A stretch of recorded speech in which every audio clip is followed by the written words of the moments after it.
So, new PSSR 2.0 leak, new PlayStation 5 feature update now live, and Wolverine PlayStation 5 gets surprise news.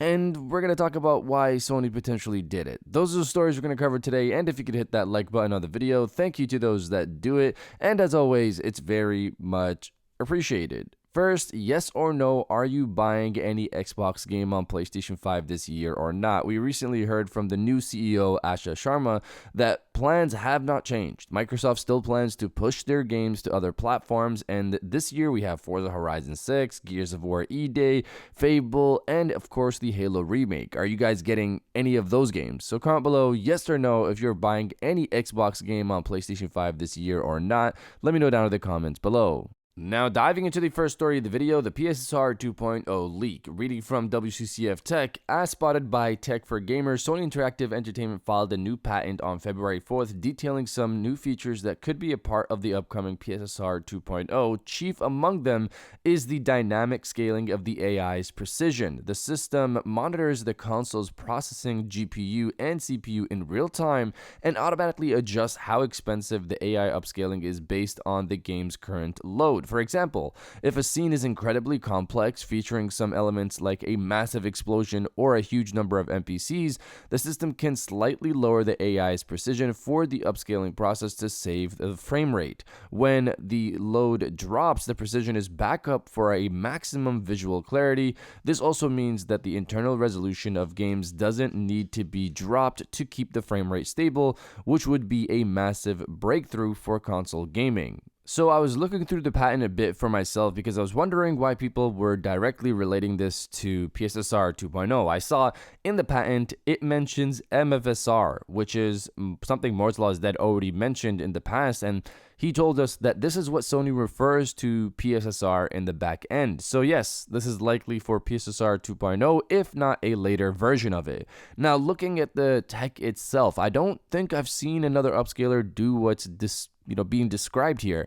Usually to maintain performance, you reduce the internal resolution of the game, which is known as dynamic resolution scaling or DRS. But here they're talking about reducing the usage of PSSR itself. We know with this new version of PSSR, it'll involve a heavier usage of machine learning. So it's going to be heavier to use in real time, similar to what we've seen with DLSS and FSR4. So reducing its usage versus reducing the internal resolution in real time could provide for a better overall image, I'm assuming. I guess here it's better to use a lighter version of your upscaler with a higher internal resolution versus the using the full power of the upscaler with a lower internal resolution. The base internal resolution is important to keep up to maintain a better overall image in the end is what I'm getting here. This could be pretty genius. That kind of makes me wonder why it hasn't been done already. But of course, the other side of this is maybe DRS is a better approach for other upscalers being used on PC. There's probably different reasoning for why they'd rather use that, or maybe they start doing what Sony is describing here in the future. Either way, I'm looking forward to seeing how this ends up impacting games going forward on PlayStation 5 Pro, and of course into the PlayStation 6 and PlayStation 6 handheld era. And if you're enjoying the video so far, hit that subscribe button and join our growing community on our way to 150,000 subscribers.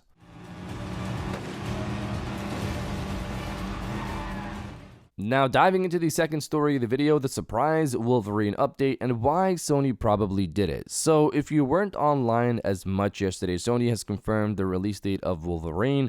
The game will be launching as predicted in September, more specifically September 15th. I will say though, this is a solid time to launch the game because it's over 2 months away from Grand Theft Auto 6. Of course, I would have always loved August, but I'll take this. People can play the story and platinum the game in their own pace because you have a lot of time before Grand Theft Auto 6, even, if you're actually getting Grand Theft Auto 6, not everybody is.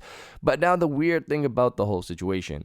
Why did they drop the release date of Wolverine without anything else? It really felt like this was supposed to be something they dropped during the spring event later, earlier this year. Why would you just drop it out of nowhere? Like, you didn't drop pre-orders. It was just randomly dropped yesterday. Hey, it's coming out September 15th. There you guys go.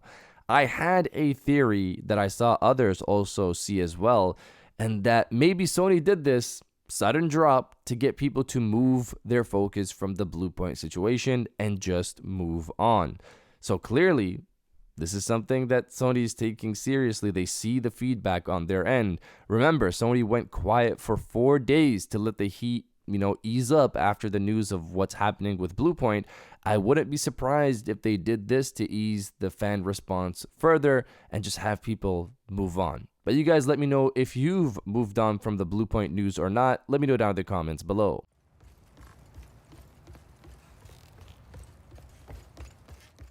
And now diving into the final story of the video, the new PlayStation 5 feature update is now live, or people have just now realized it. So reading from PlayStation Lifestyle, in a recent PlayStation 5 system feature update, Sony added a handy new PlayStation Store feature that currently only appears on the console. Players browsing the store will now be able to see a game's launch price, which is useful when a title receives a permanent price cut.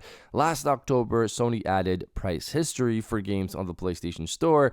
Those picking up a game are now able to see if the price they're paying is the lowest priced offered over the last 30 days. Now the company is rolling out a feature that displays a game's launch price on its release date and mentions roughly how long it was sold for that price initially. So it's crazy to me that this update on the PlayStation Network store is more interesting than the entire quote-unquote major PlayStation 5 software beta that's going on right now.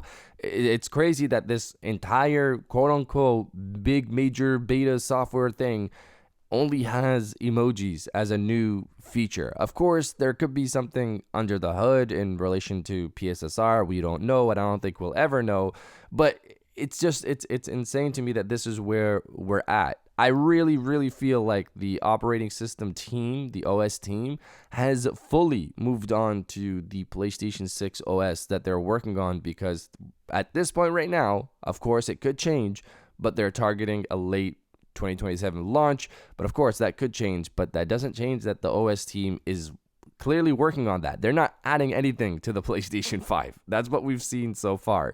Regardless, this is a nice addition to the store, but yeah, the OS team really feels like they've moved on. But you guys let me know if you find this feature useful or not. Let me know down in the comments below. And if you guys did enjoy this video, please hit that like button, as it always helps, and subscribe if you're new. I got new videos every Monday, Wednesday, and Friday. And now I'll check you guys out on the next one. And welcome back to the after show. This is the part of the video where we have a little fun down in the comments below. If you're old, welcome back. If you're new, welcome. For today's thing, what I want you guys to do is to body, obliterate, destroy, and overall harass the comment section with Ready for the Heat. If you're excited for Wolverine and its release date for September 15th like I am, destroy the comment section with Ready for the Heat, and I'll definitely heart those comments like I always do, because I appreciate everybody who stays there in my videos. And now I'll check you guys out on the next one.